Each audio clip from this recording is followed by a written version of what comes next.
मंगलम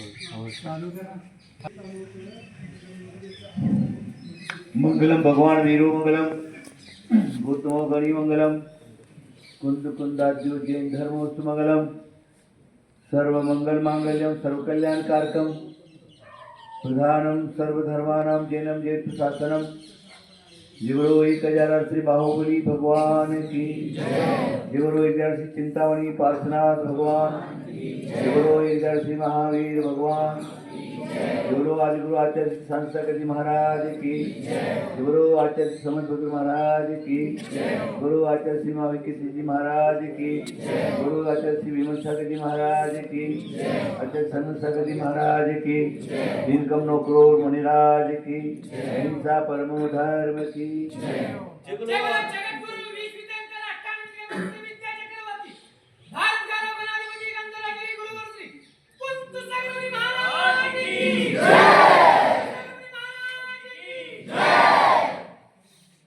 हाँ देखिए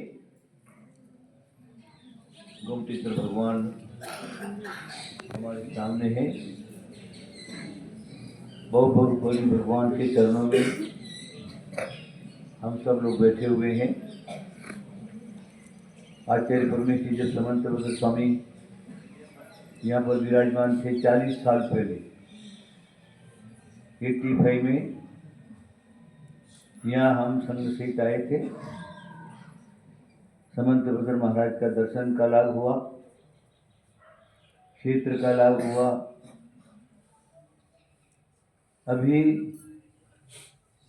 40 साल बाद फिर बाहुबली भगवान के दर्शन का लाभ मिला। हम चाहे दक्षिण में जाए तो भी 40 साल का ही काल पड़ता है, और चाहे उत्तर महाराष्ट्र में आए तो भी 40 साल का ही काल बीच में पड़ता है। भगवान के दर्शन सुलभ नहीं है, बहुत दुर्लभ है। जब भी योग आता है पुण्य के संयोग से गोमतेश्वर भगवान के दर्शन होते हैं। ये क्षेत्र बहुत प्राचीन क्षेत्र है। पहाड़ पर प्राचीन मंदिर है जिन प्रतिमाएं हैं। आचार्य श्री समंत बहादुर महाराज के द्वारा स्थापित गुरुकुल बाहुबली भगवान, और इस क्षेत्र पर करीब सब सिद्ध क्षेत्र के दर्शन हो जाते हैं। कहीं एक है, कहीं 2 है, कहीं 3 है, इन सभी एक जगह सारे क्षेत्रों को स्थापित करके भव्य जीवों को दर्शन करने का लाभ हमारे आचार्य परमेश्वर ने हम सब लोगों को कराया है। यहाँ पर मात्र भगवान का दर्शन ही नहीं है, जो सम्यक दर्शन में कारण सम्यक ज्ञान, लौकिक ज्ञान, विज्ञान, सारे के सारों का सहयोग बिठा करके यह गुरुकुल चलता है। और यहाँ पर पढ़ करके बहुत सारे भव्यात्मा आत्मकल्याण के मार्ग पर लगे और आगे बहुत सारी डिग्रियां प्राप्त करके अपना गृहस्थ धर्म, श्रावक धर्म चला रहे हैं। महाराज के नहीं रहने के बाद भी अभी तक ये गुरुकुल परंपरा मैं समझता हूँ पूरे भारत के अंदर गुरुकुल परंपरा सबसे पहले अगर किसी ने चलाई तो आचार्य समंत बहादुर महाराज ने चलाया है। और वो परंपरा कारंजा में भी है, यहाँ पर भी है, उत्तर भारत में खोरे वगैरह आदि आदि और भी जगह स्थापन किए थे। लेकिन 2 जगह तो अभी तक वो परंपरा चालू है। देखिए, हमें सम्यक दर्शन की प्राप्ति हो गई तो भी ज्ञान की परम आवश्यकता है। सम्यक दर्शन प्राप्त नहीं हुआ तो भी सम्यक दर्शन होने में कारण ज्ञान की परम आवश्यकता है। सम्यक दर्शन, सम्यक ज्ञान, उसके बाद धारण किया हुआ सम्यक चारित्र जो है वो मोक्ष का मार्ग बन जाता है, आत्म कल्याण का मार्ग बन जाता है, जीव के उद्धार का मार्ग बन जाता है। वैसे जिनागम का जहाँ तक हम लोग अवलोकन करते हैं तो आचार्यों ने सम्यक दर्शन की चर्चा, सम्यक ज्ञान की चर्चा, उसके बाद सम्यक चारित्र की जहाँ पर बात कही तो कोई भी भव्यात्मा मुनिराज के चरणों में पहुंचे, आचार्य परमेष्ठी के चरणों में पहुंचे तो उनको उपदेश प्राप्त हुआ, तो चारित्र धारण करने का उपदेश प्राप्त हुआ।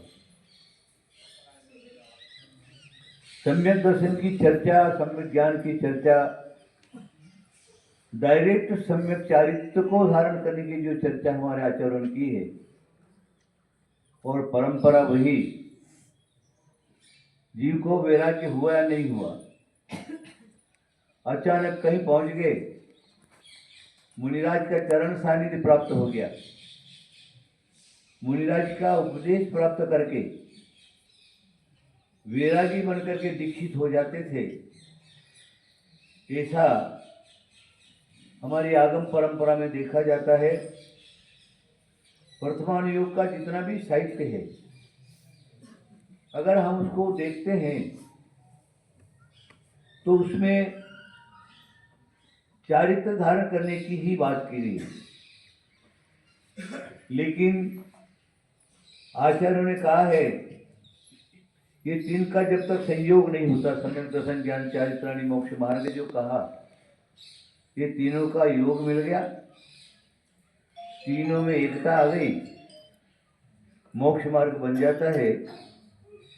भव्य जीव आत्म कल्याण करके मोक्ष को चला जाता है।